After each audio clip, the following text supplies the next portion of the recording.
Hello everybody, welcome to MJ Yaks Movies. Today I'll be yakking the film Marathon Man, directed by John Schlesinger, based on the script by famed Hollywood scriptwriter William Goldman from 1974. In this movie, a grad student becomes embroiled in an international diamond conspiracy when his brother, who would claim to be an oil man but in fact was a diamond smuggler, inadvertently gets him involved with the diamond seeking of a Nazi war criminal, who in this movie is supposed to be Joseph Mengele, but with a different name. So, with this movie, a couple of things to start.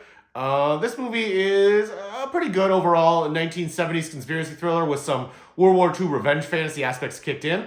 The performances in this are, I would say, all across the board really good. We've got a much younger Dustin Hoffman, Roy Scheider, continuing his great streak of films in the 1970s. William Devane is in the book, lover, but also colleague of the Roy Scheider diamond smuggler. Laurence Olivier is the Joseph Mengele stand-in. And then we've also got Martha Keller as a love interest of sorts. So with this movie, a couple of things. It is hard to describe because a lot of the information gets revealed after the fact.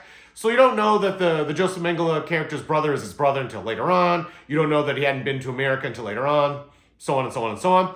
The score in this movie is also really funny because there's times where it's very 1970s-esque and it's kind of goofy in that sense, but there's also times where the horn section kicks in and it's fantastic and haunting.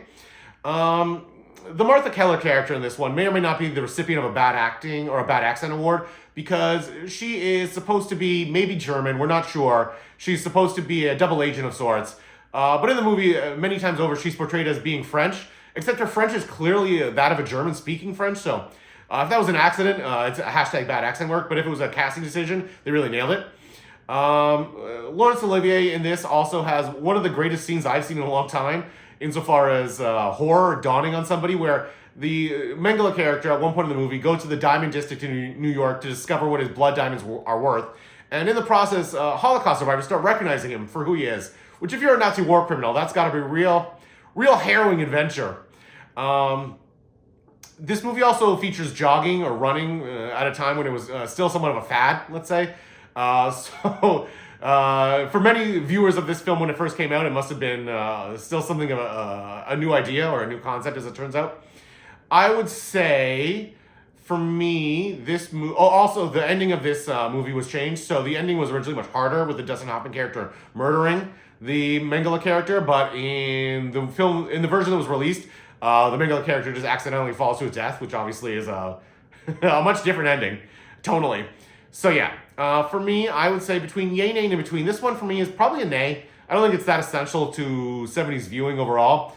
The pop culture aspect of this is gone. I think there was a time when people kind of knew the torture scene from the middle of this movie, but nowadays I don't think most people are familiar with it. If you're a big fan, though, of World War II revenge fantasy or 1970s conspiracy thriller, this one is for sure a yay then.